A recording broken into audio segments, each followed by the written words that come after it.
Welcome to Everything Life and Real Estate. Let's get started with our hosts, Linda McKissack and Dana Gentry.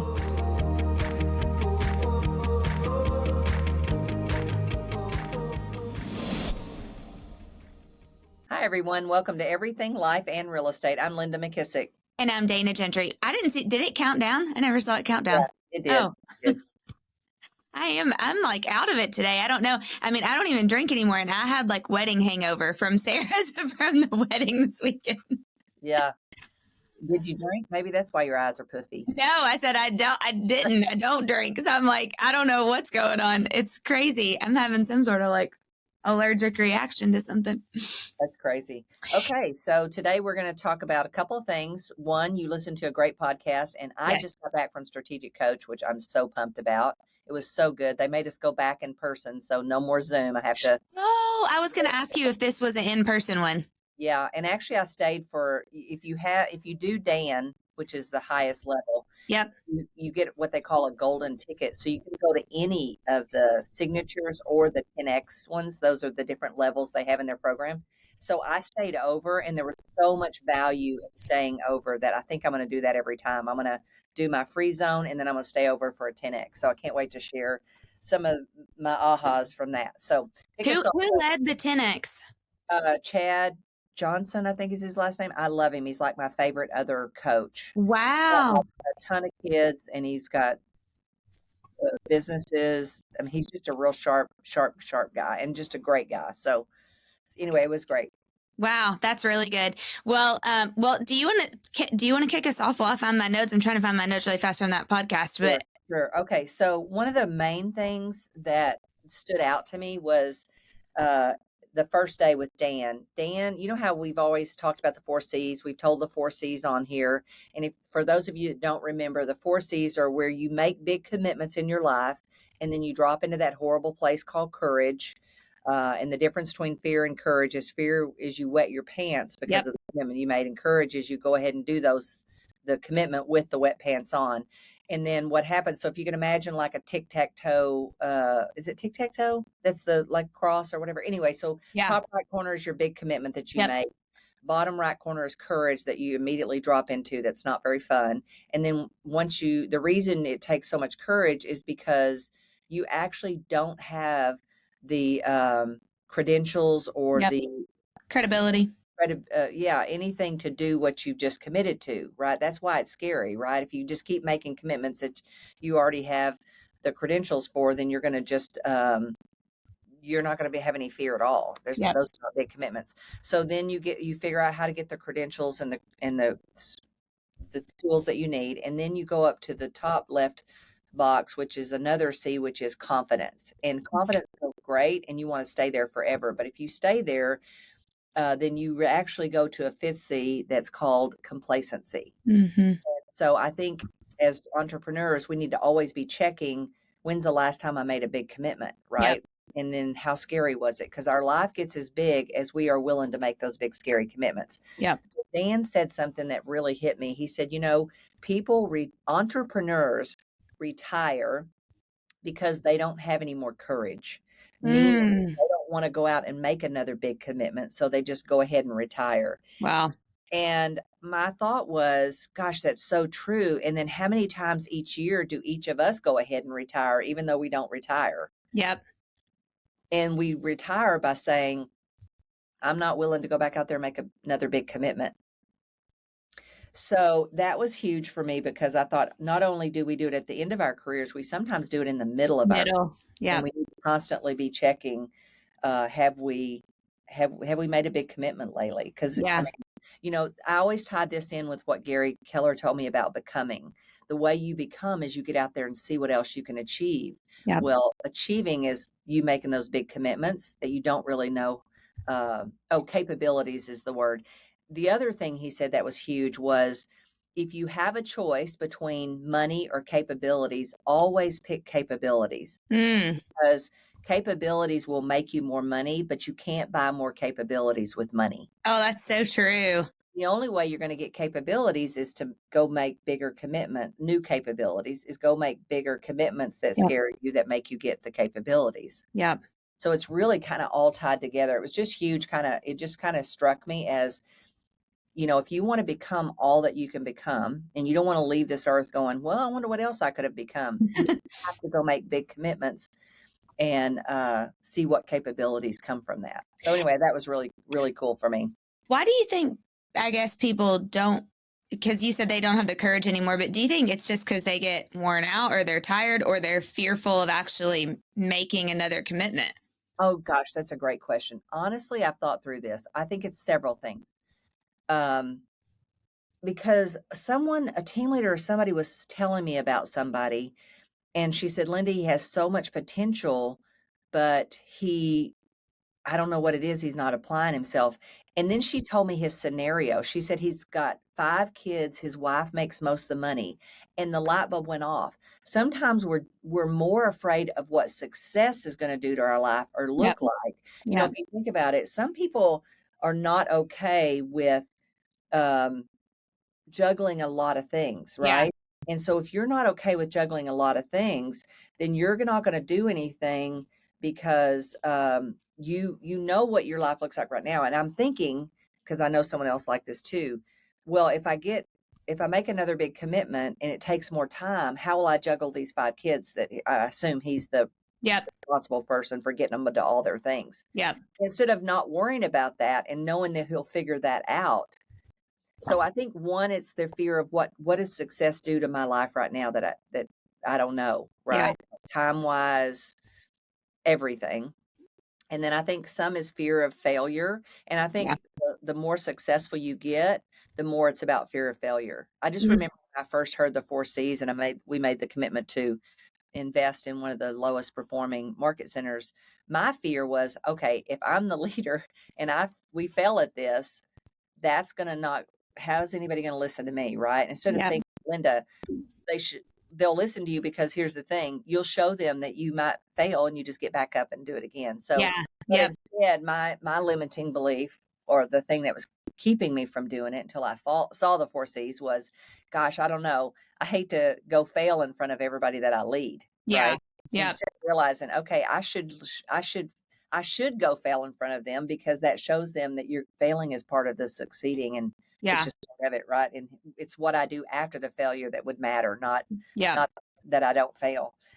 So I think it's with each person, I think it's different things, and I think until they get to the core of, and I think some people, it's about perfection. Until they think they can do it perfect, they just don't go, right? I think that's a lot of people. Yeah. So I think you got to figure out what yours is, and then figure out how to get around that, I love what John Maxwell said earlier this year.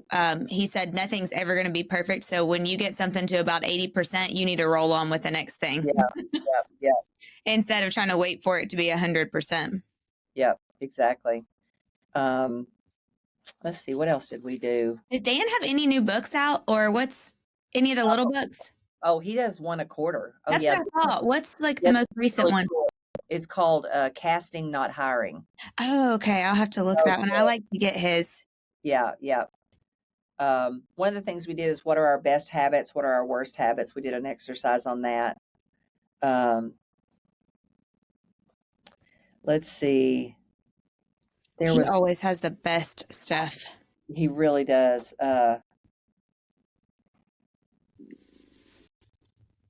So one of the things we talked a lot about, there is a place when you have exponential growth. Oh, I know this one was really good. Several entrepreneurs in the room said this is a big wake up call for you and I, that their exponential growth was inorganic.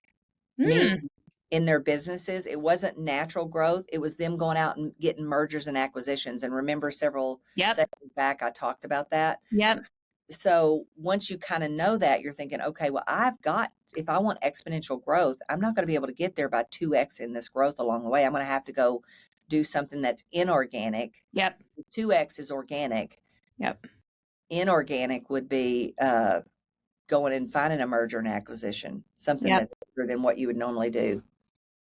Love that. I'm writing that down. That's good. And then one question was, what are you investing in today that will activate exponential return in the future?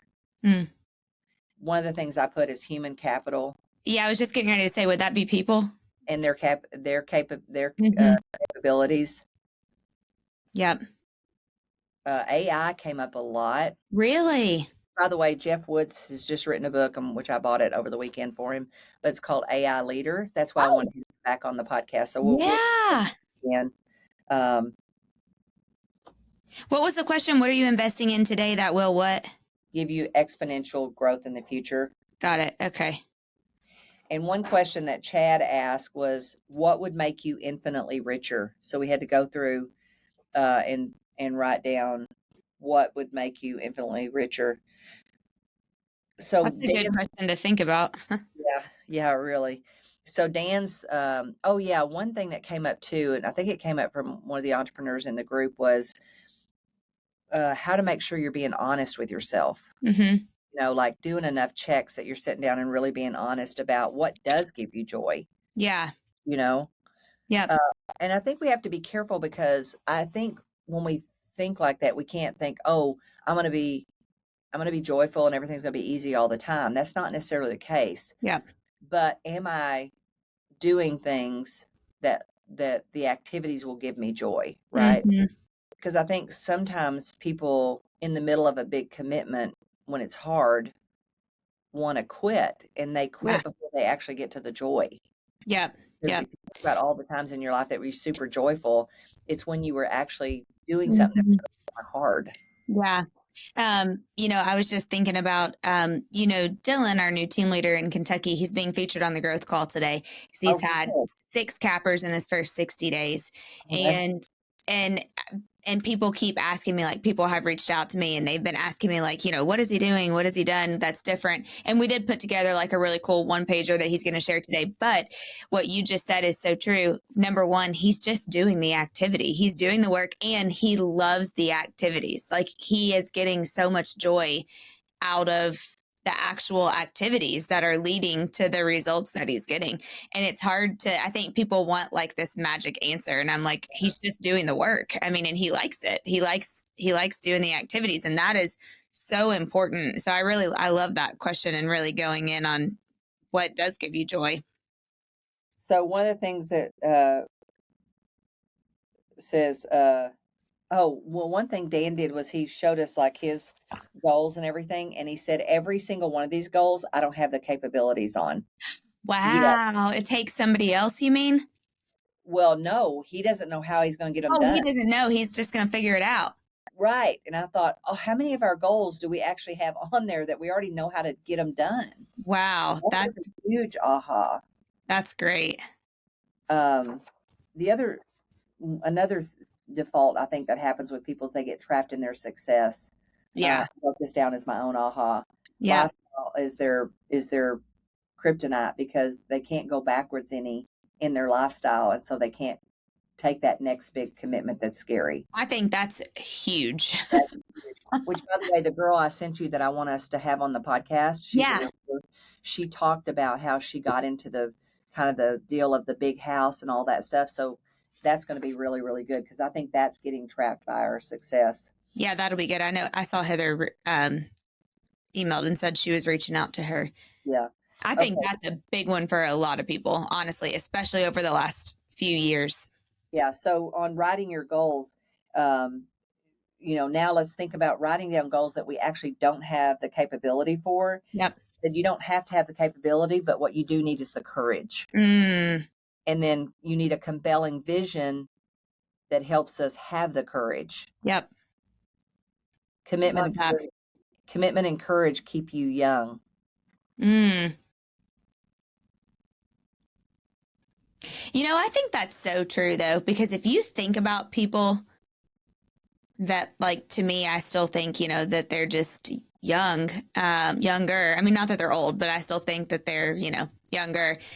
Like, they're going out and they're still doing stuff. I mean, they still have the courage and they're still making the commitments when really they don't have to. I know he's in his 80s. You know what I mean? And I think I think people quit before they get to that place that's so much cooler because you're doing it because you want to, not because you have to. Yeah, totally. All right. So I'm going to give you another one. Okay. Let's see. what was this one? Oh gosh, it was so good. Where was it? Oh, this was good. Every time you make a new commitment, you have a chance for a new life. Oh, I love that. Isn't that great? Yeah. I love that. Yep. Oh, and then one of our guys in the group, I loved him. I'd never met him before. He said that he had a friend who sold all this just comes back together in such a beautiful package. He said he had a friend that sold a business for $40 million. And he Wow. said to the friend, he said, I don't feel like you're any happier. And gosh, the friend said this. He said, you know what? I'm not really. And he said, here's why. When you have a business, you have cash flow coming in. Mm. When you sell it and you put the money in the bank, everything you do is depleting that money. Yep. I'm like, oh my God, that's so true. Because we just sold a bunch of cabins, and I'm like, it was good for like a second, but well, what was good, what was joyful about it was the accomplishment of pulling it off, Right. finding the perfect buyer that was One person bought multiple. Yeah, it was actually Johnny Morris who Yeah. owns Pro and Cabela's. He owns one of the largest part Yep. of the largest timeshare in the world. It's called Hilton Vacation. Mm-hmm. So it was actually Hilton Vacation that bought it, but he's partner in it. They bought Blue Green, which is the huge timeshare company, and Hilton Vacation did. So now he's part of Hilton Vacation. So that was so big for me, because it also said to me that really we got to keep doing things that we have purpose in. Yeah. Now we still have like 5, and we could build them all back up again, and we might do that. Yeah. We have 5 cabins left and 4 lots, so we I could was be gonna back. say, I felt like didn't y'all have some lots left? Yeah.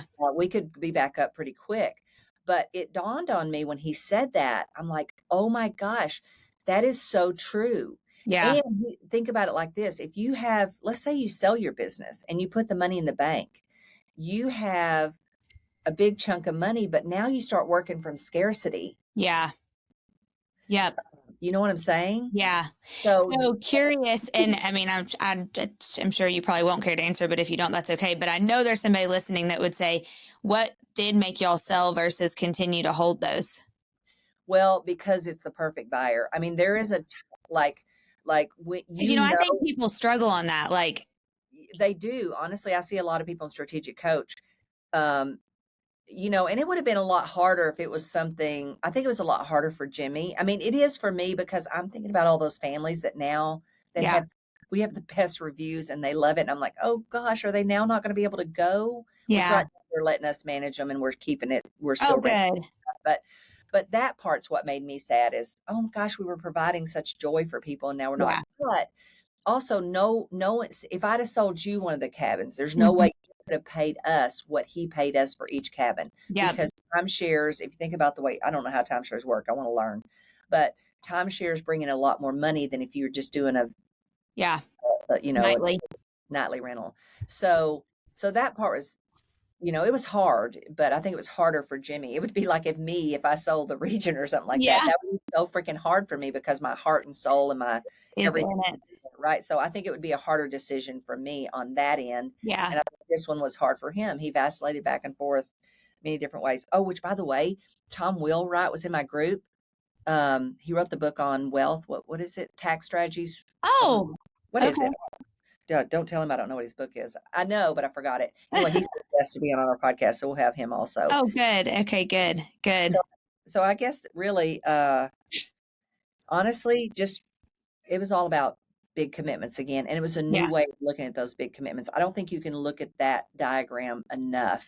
Yeah. Because there's always an area that we need to be making a big commitment. And we usually know what that next big commitment is, but we're just ignoring it because we don't really want to drop back into courage. Yeah. Well, I just think it's you get comfortable. Like I just had this conversation with Adam in the car yesterday, driving back from Kentucky, and you want to do something else, like, but then you're like, oh, but I'm kind of comfortable right now. Well, and also I think we got to stop thinking we have to do it, and we have to say, what can we offload to other people so we can do it?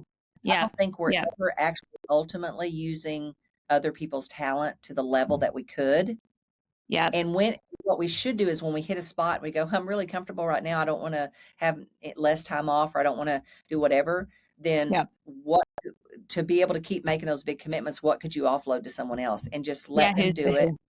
We did talk a lot about that, of just letting them do it and let them fail and learn and grow.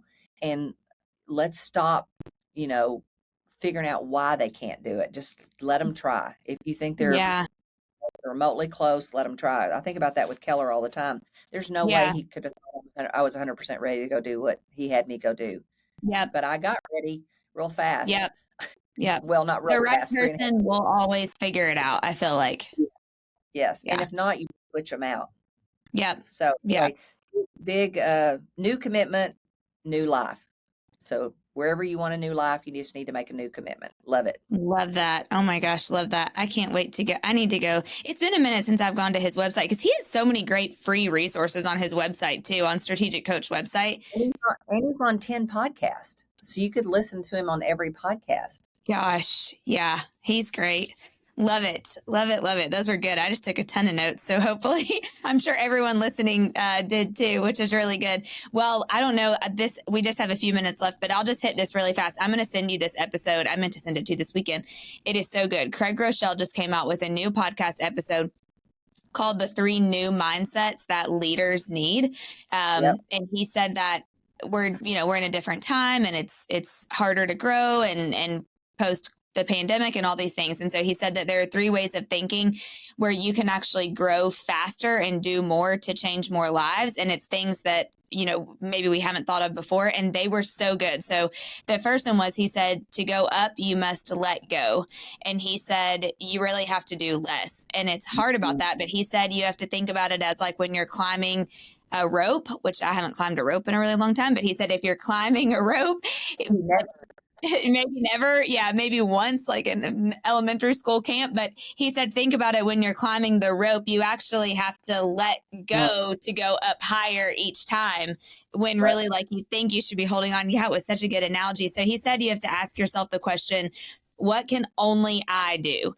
And then you can determine what you can let go of. And he said, sometimes we just need to sit down and make a list of the things that only you can do. Like, I can only do these things.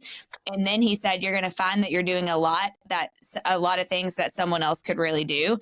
So what have you been holding on to that you can actually let go of? And he said, we should really be doing like a quarterly or monthly audit of those things to say, okay, here's the things that only I can do. Everything else, like I've either picked up and someone else can do it, or I don't need to do it, and delegate those things. So he said we have to constantly be thinking of what we can let go if we want to grow more. The second thing, number 2, was he said to lead broader, you need to think higher. And some of this stuff was really good, but he actually recommended rereading the book E-Myth. And I haven't read that in... Yeah. And he said everyone should reread that book right now. He said we need to disrupt our flow and get back to working on the business instead of in the business. He said during the pandemic over the last 4 years, like we've got just so many of us are working in the business more than we need to be working on the business. And he said a lot of things, some of this hit me so close. He said, or so good. He said, you may be too emotionally close to things, and we need to like emotionally distance ourselves, because he said, so many of us care so much and we love the people that are involved that we lose objectivity of the right thing to do. And then eventually you lose the credibility if you don't do something about it.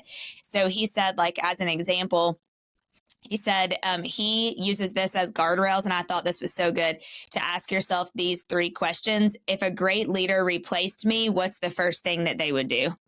He said, yeah. And then he said, number 2, if no one's feelings got hurt, what would I actually do? And then number 3, if I were advising someone else in the exact same situation, what would I tell them to do?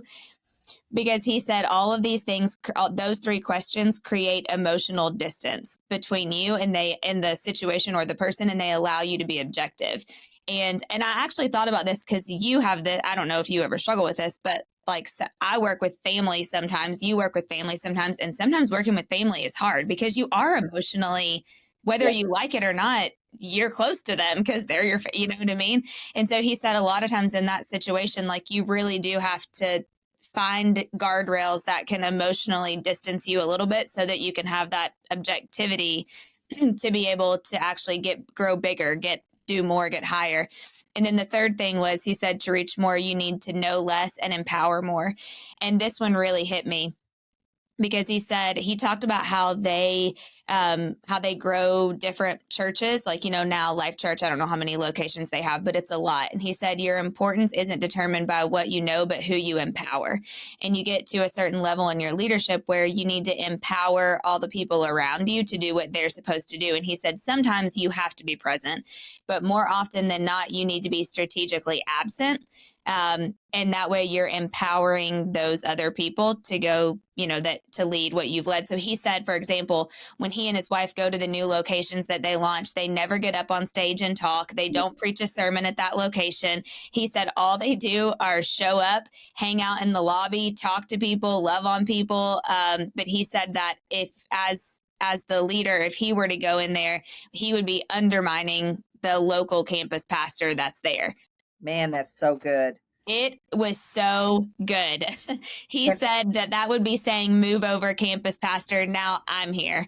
And he was like, that's not good. And he said, I used to do that and I've learned from that. And he said, but in order to do that, you do have to tolerate things outside of your preferences, meaning like you have to be a little more flexible. And I always think about you and Brad when I think of when I hear people talk about this, because you're used to doing it your way and you expect that person to do it your way. But he said, you have to just let them lead, like let the leaders lead, be open to flexibility. He said, if you want to keep what you have, then hold on tight. But if you want something more, then you got to learn to let go a little bit. And he said, and then I just put this on my Instagram, but I love this. He said, you'll be disappointed with what you can do in the short term, but you'll be drastically amazed at what God can do in a lifetime if you just continue to like listen, show up, serve, and be able to let go of some of these things. Oh, and then one more. This is the last one. He said, as a leader, there are leadership gears inside of us that are extraordinary to empower and impact more people.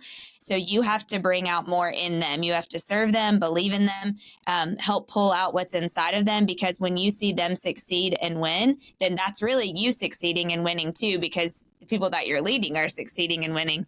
It was just so good. It's quick. It was like a 20-minute episode, but I took so many notes. I'd listened to it like 2 or 3 times. I was thinking the other day when we were in Leadership Academy that I listened to that Jack Welch video again because we show it in leadership. Yeah. And I was thinking would be really fun to take all the great leaders that we've interviewed. And honestly, we could do this with any of this stuff and go compare what they say identically, because there's so many overlap in any great leader that you follow, that the common theme is the very same things. You just got to figure out which of these are not showing up in my life enough, or where could I do more of this? Yep. Yeah, that would be a great idea. We need to do a mashup of all the great people, like the overlap and the big things that they said. Pick our top 10 and then talk about the different commonalities in them. That'd be great. Yes. Awesome. So good. Awesome. We could keep talking forever, I know, because I got a lot more notes, but we'll make it on another podcast. Yes. Awesome. All right. Remember, if you have not hit the subscribe button, please go ahead and do that now.